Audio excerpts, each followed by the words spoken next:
السلام علیکم ناظرین، ظہیر الدین بابر آپ کی خدمت میں حاضر ہے۔ ناظرین، حسینہ واجد کو بنگلہ دیش کی ایک عدالت نے سزائے موت کی سزا سنائی ہے۔ اس حوالے سے بنگلہ دیش میں حالات خراب ہیں۔ یہ جو واقعہ ہوا ہے، حسینہ واجد کو سزائے موت دینے کا جو اعلان ہوا ہے، جو اس وقت بھارت میں مقیم ہے، وہ ہمارے لیے کیا سبق ہے؟ اور جو علاقائی سیاست ہے اور جو الزام تراشی ہے کہ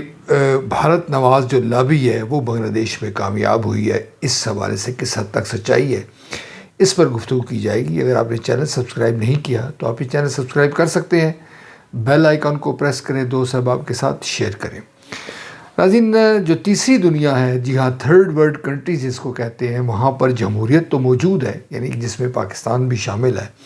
مگر جمہوری رویے ناپید ہیں، یعنی کہ جو سیاستدان ہیں وہاں کے وہ ایک دوسرے کو برداشت کرنے سے آ رہی ہے۔ ہمارے یہاں بھی آپ جانتے ہیں کہ عمران خان کے حوالے سے جس طرح عمران خان کہا کرتے تھے میاں نواز شریف کو، آصف علی زرداری کو چور اچکے ڈاکو، وہ ریکارڈ پر موجود ہے۔ سیاسی مخالف کی اس طرح تضحیک کرنا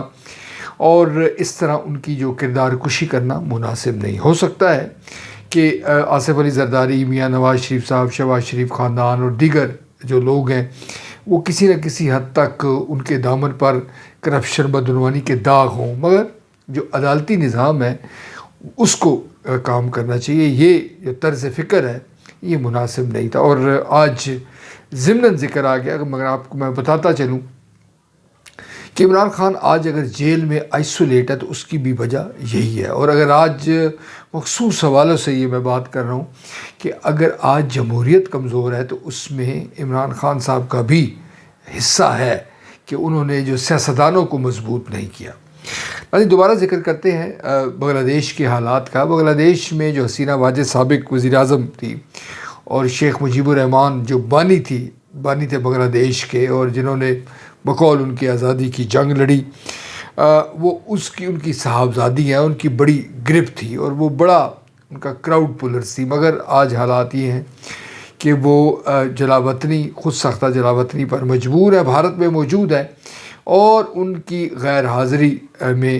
جو انہوں نے اقدامات اٹھائے تھے، بلا شبہ جس طرح سے انہوں نے طرز حکمرانی جو روا رکھا، اس کا نتیجہ یہ نکلنا تھا کہ وہاں کی جو انٹرنیشنل کرائم ٹریبونل ہے انہوں نے شیخ حسینہ جو واجد ہے ان کو سزائے موت کی سزا سنائی ہے۔ ناظرین، جو عوامی لیگ ہے وہاں پر، یعنی شیخ حسینہ واجد کی جو جماعت ہے، اس نے ہڑتال کی کال دی ہے۔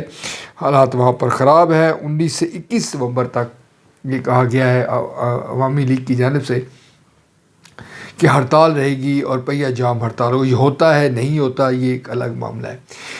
جیسے میں نے اپنے انٹرو میں ذکر کیا تھا کہ پاکستان کے حوالے سے کیا سبق ہے، پاکستان کے حوالے سے یہی سبق ہے کہ سیاستدانوں کو سیاسی مخالفت میں اس قدر آگے نہیں جانا چاہیے کہ اس کا خمیازہ نظام بھگتے۔ جب ہم نظام کی بات کرتے ہیں تو اس سے یقینی طور پر عام آدمی لینا چاہیے۔ خواص کا جو طبقہ ہے، آپ بخوبی جانتے ہیں، وہ کسی دور میں متاثر نہیں ہوتا، اس کے جو مفادات ہیں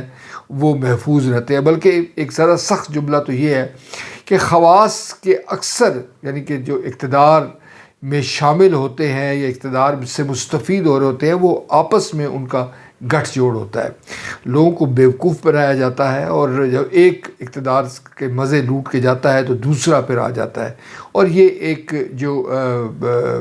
ہائیڈ اینڈ سیک جس کو کہتے ہیں، آنکھ مچولی کا کھیل، وہ جاری رہتا ہے، اور اس کے مفادات زیادہ متاثر نہیں ہوتے۔ اگر آپ نے اس کا ثبوت دیکھنا ہے تو پاکستان کی تاریخ میں آپ دیکھ لیں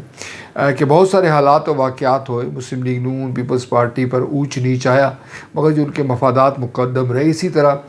جنوبی پنجاب کے جو وڈیرے ہیں مختوم ہیں، سندھ کے جو وڈیرے مختوم ہیں، خیبر پختونخوا کی جو مختلف بڑی سیاسی جماعتیں ہیں، بلوچستان کے جو سردار ہیں، آپ کبھی بھی نہیں دیکھیں گے کہ ان کے مفادات متاثر ہوئے ہیں۔ وہ وفاداریاں بھی تبدیل کر لیتے ہیں، اور اگر وفاداری تبدیل نہیں بھی کرتے تو وہ اپنے مفادات کو مقدم رکھتے ہیں، مگر جو عام آدمی ہے، وہ بیچارہ جو ورکر ہے، وہ ان کے لیے لڑتا جھگڑتا رہتا ہے، اور اپنی زندگیاں بعض اوقات اپنی زندگی سے بھی محروم رہتا ہے، اور بعض اوقات اپنے کاروباری مفادات سے بھی یا اس کی ملازمت کے حوالے سے بھی اس کو نقصان اٹھانا پڑتا ہے۔ ناظرین، یہی سبق ہے، اور پاکستان کی جو سیاسی جماعتیں ہیں انہوں نے تو سبق سیکھ لیا ہے، مگر پاکستان کا جو عام آدمی ہے اس کو سبق سیکھنے کی ضرورت ہے کہ وہ سیاسی مذہبی لسانی جماعتوں کے لیے اپنا جو مستقبل ہے وہ خراب نہ کریں، اور عام آدمی کے لیے بھی یہی سبق ہے کہ ہمیں جو اختلاف رائے ہے اس کو برداشت کرنے کا طریقہ اختیار کرنا چاہیے۔ ہمیں یہ سوچنا چاہیے کہ امریکہ اور برطانیہ میں ایسے واقعات کیوں نہیں ہوتے جو بنگلہ دیش اور پاکستان میں ہوتے ہیں۔ ایون کہ حتیٰ کہ اس کو آپ ذرا تھوڑا سا اگر آپ اس کو گہرائی میں دیکھیں تو بھارت میں بھی ایسے واقعات نہیں ہوتے۔ نسبتاً پاکستان اور بنگلہ دیش کے مقابلے میں بھارتی جو جمہوریت ہے وہ ہمیں پختہ تر نظر آتی ہے، اور وہاں جو نظام ہے وہ بڑی سموتھلی چل رہا ہے۔ آج کے ناظرین اتنا ہی، مزید نئے ویلاگ کے ساتھ آپ کی خدمت میں دوبارہ حاضر ہوں گے۔ اس وقت تک اللہ نگہبان۔